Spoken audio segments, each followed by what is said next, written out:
कहानी की शुरुआत होती है एक अम्यूजमेंट पार्क से। रात का समय, चारों तरफ लाइटें, चिल्लाते खेलते बच्चे, झूले और बीच में खड़ी है हमारी main character Wendy Christensen. High school की ये लड़की अपनी दोस्ती और यादों को कैद करने के लिए कैमरा लेकर घूम रही है। उसके साथ है उसका बॉयफ्रेंड जॉनसन, उसकी दोस्त कैरी और केविन। पार्क का माहौल तो मस्त है, लेकिन वेंडी के दिल में हल्की सी बेचैनी है, जैसे कुछ सही नहीं होने वाला। वो अपने दोस्तों की तस्वीरें खींच रही होती है, तभी उसकी नजर हाई डाइव नाम की एक राइड के साइन बोर्ड पर जाती है। उसमें से वी की राइड बंद हो जाती है और अब साइन पर लिखा दिखाई देता है हाई डाइव। वेंडी से नजरअंदाज कर देती है, लेकिन कहीं अंदर से उसका दिल धड़कने लगता है। कुछ देर बाद सब डिसाइड करते हैं कि वो दुनिया की सबसे डरावनी राइड्स में से एक डेविल्स फ्लाइट रोलर कोस्टर पर बैठेंगे। नाम ही सुनकर दिल कांप जाए। इस राइड के बाहर एक बड़ा सा डेविल का स्टैच्यू है जो डरावनी आवाज में बात कर रहा है। वेंडी का मन बिल्कुल नहीं था इस राइड पर जाने का, लेकिन दोस्तों के जोर देने पर वो हाँ कर देती है। शुरुआत में वेंडी फ्रंट सीट पर बैठने वाली होती है, लेकिन अचानक उसका मन बदल जाता है। वो पीछे जाकर बैठ जाती है और उसके बगल में आता है केविन। तभी वो अपना कैमरा निकालती है फोटो लेने के लिए,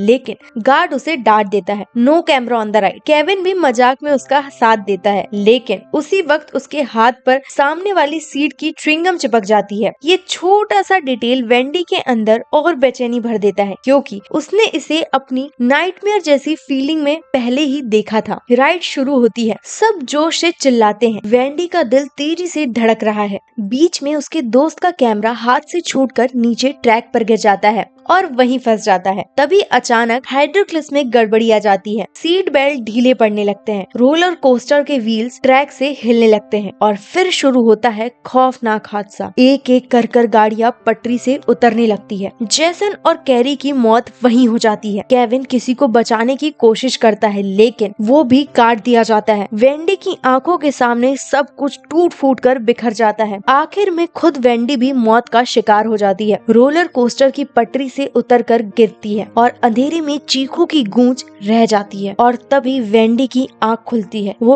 अब भी रोलर कोस्टर पर बैठी है। सब कुछ वही है, गार्ड, च्युइंगम, कैमरा, केविन। बस फर्क इतना है कि ये सब अभी हुआ नहीं है। वो हाफते हुए समझ जाती है कि उसने मौत का आने वाला मंजर देख लिया है। वेंडी चीख कर राइड रुकवाने की कोशिश करती है। स्टाफ उसे उतार देता है और उसके साथ केविन और कुछ लोगों को भी उतार देता है, लेकिन जेसन और कैरी और बाकी कई दोस्त अब भी अंदर फंसे रह जाते हैं। वेंडी भागती है, सबको रोकना चाहती है, लेकिन कोई नहीं सुनता और फिर रोलर कोस्टर वैसे ही पटरी से उतरता है जैसे उसने विजन में देखा था। जेसन और कैरी की आंखों के सामने दर्दनाक मौत हो जाती है। वेंडी का पूरा शरीर कांप रहा है। उसे अब यकीन हो गया कि जो कुछ उसने देखा वो कोई सपना नहीं था, ये मौत का रिटर्न प्लान है। वेंडी अपने कमरे में बैठकर देर रात तक उन्हीं तस्वीरों को देख रही थी जो उसने अम्यूजमेंट पार्क में खींची थी। आंखें सूजी हुई थी, मन भारी था और दिमाग में बार बार वही हादसा घूम रहा था। कैमरे की हर तस्वीर जैसे किसी रहस्य को दबाए बैठी थी। वेंडी को अब लगने लगा था कि शायद इन फोटोज में ही मौत के अगले कदम छिपे हुए हैं। वो अपनी दो सहेलियों को कॉल करने की कोशिश करती है, लेकिन उधर से कोई रिस्पॉन्स नहीं आता। असल में वो दोनों उस वक्त एक ट्रेनिंग सैलून में मौज मस्ती करने पहुंची होती है। उन्हें क्या पता था कि हंसी मजाक के बीच मौत चुपचाप उनकी तरफ बढ़ रही है। दोनों अपने ट्रेनिंग बेड्स में लेट जाती है, म्यूजिक ऑन कर लेती है और जैसे किसी स्वर्गीय गर्माहट का मजा ले रही हो।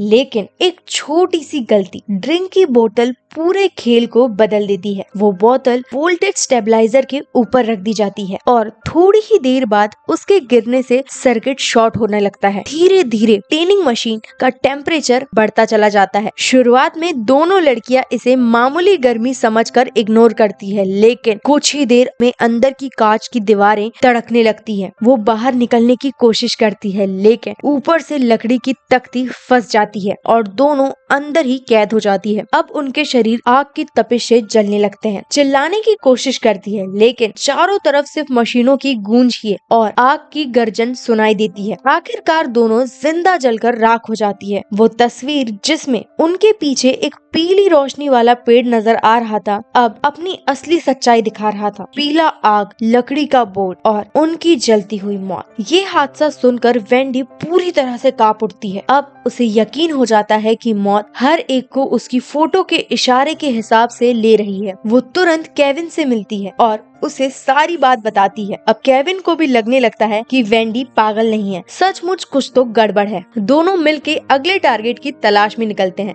सिटिंग ऑर्डर के हिसाब से अगला नंबर उनके एक क्लासमेट का है। वो कार में बैठकर उसकी तस्वीरें देखते हैं, लेकिन साफ संकेत नहीं मिलता। तभी अचानक एक ट्रक उनके पास रिवर्स होता है और जोरदार टक्कर मारता है। दोनों किसी तरह खिड़की तोड़कर बाहर निकलते हैं, लेकिन जिस दोस्त का नंबर था वो बच नहीं पाता। ट्रक का इंजन उसके सिर के आर पार हो जाता है। वेंडी और केविन दंग रह जाते हैं। वो तस्वीर अब साफ दिखती है कि उसी अंदाज में उसकी मौत लिखी थी। धीरे धीरे दोनों को समझ आने लगता है कि इन तस्वीरों में मौत के सारे रहस्य दर्ज है। उनकी मुश्किल यहाँ खत्म नहीं होती। अगला शिकार उनका दूसरा दोस्त है, जिसकी फोटो में उसका सर ही नहीं दिखाई देता। वो दोनों उससे मिलने पहुँचते हैं, उसे चेतावनी देने की कोशिश करते हैं, लेकिन वो इन बातों को मजाक समझकर हंसने लगता है। वेंडी बार बार समझाती है कि ये सब खेल नहीं है, लेकिन वो सुनने को तैयार ही नहीं है। अचानक वहाँ लोहे की भारी भरकम तलवारें ऊपर से गिरती है। वेंडी और केविन तो किसी तरह बच जाते हैं, लेकिन उनका दोस्त मौके पर मारा जाता है। फोटो से सिर के नजर न आने का मतलब अब साफ आता है। उसका सिर ऐसे उड़ना था जैसे तस्वीर में पहले से चेतावनी दे रही थी। इस बार वेंडी का दिल और दिमाग दोनों कांप उठते हैं। वो जान चुकी थी कि अगला नंबर उनके दो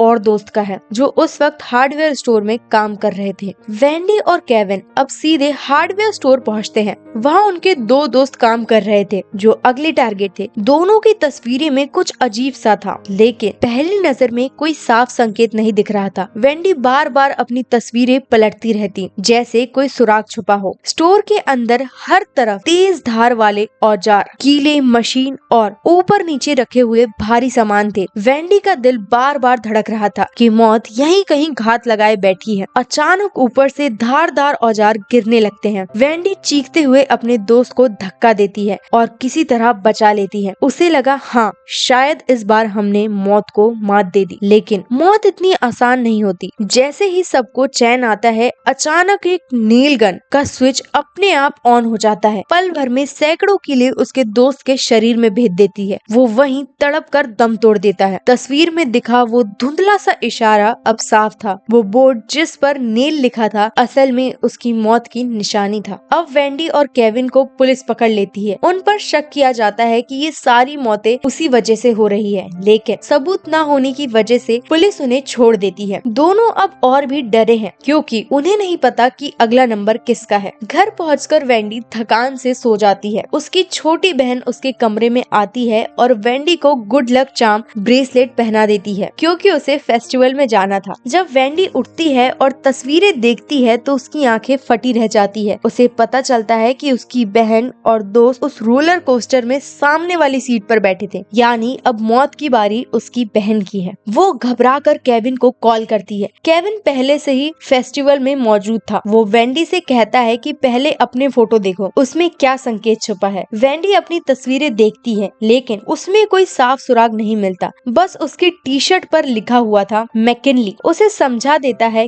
कि मौत किसी और जरिए उसकी तरफ आने वाली है। फेस्टिवल का माहौल रंग बिरंगा था। आग के पटाखे, भीड़ भाड़, बच्चे, घोड़े और चारों तरफ शोर। तभी एक पटाखा घोड़े के पास फूटता है और वो बेकाबू होकर भागने लगता है। उसकी रस्सी वेंडी की बहन के गले में लिपट जाती है। वो चीखती हुई घसीटी जाती है, जैसे मौत उसे खींच रही हो, लेकिन ठीक वक्त पर केविन रस्सी काट देता है और उसे बचा लेता है। अब मौत का अगला निशान उनके दोस्त इयान मैकिनली की तरफ मुड़ता है। वो गुस्से में उन्हें दोषी ठहराता है कि उनकी वजह से उसकी गर्लफ्रेंड मरी। तभी अचानक पटाखों का बड़ा ढेर फटने लगता है। चारों तरफ आग की लपटें फैल जाती है। एक भारी भरकम क्रेन का हिस्सा टूटकर नीचे गिरता है और सीधा इयान को कुचल देता है। मौत फिर से अपनी चाल में सफल हो जाती है। यहाँ से कहानी 5 महीने आगे बढ़ती है। वेंडी एक ट्रेन में सफर कर रही होती है। उसके आसपास वही सब संकेत नजर आने लगते हैं जैसे उसने पहले देखा था। गाना बजता है There's someone walking behind you और उसका दिल धक से बैठ जाता है। ट्रेन का नंबर उल्टा करके 180 बनता है, वही 180 जिस फ्लाइट का हादसा पहले हुआ था। वो डर के मारे अगले स्टेशन पर उतरना चाहती है, लेकिन किस्मत जैसे उसे वहीं रोक लेती है। अचानक उसकी नजर अपनी बहन और केविन पर पड़ती है। तीनों एक ही ट्रेन में फंस जाते हैं और तभी ट्रेन पटरी से उतर जाती है। तेज धमाके, चीखें, अंधेरा और फिर सब कुछ खत्म। वेंडी देखती है पहले उसकी बहन मरी, फिर केविन और आखिरी में वो खुद। लेकिन तभी वो झटके से आंखें खोलती है। असल में ये एक और प्रीमोनिशन था, मौत का एक और इशारा। उसके चेहरे पर डर और समझदारी दोनों झलकते हैं। उसे पता चल चुका था कि मौत अब भी उनका पीछा कर रही है और इस बार बचना शायद नामुमकिन है। फिल्म यहाँ खत्म हो जाती है, लेकिन पीछे छोड़ जाती है मौत का वो खौफनाक खेल जिससे कोई भी बच नहीं सकता। और ऐसे ही खत्म होती है फाइनल डेस्टिनेशन 3।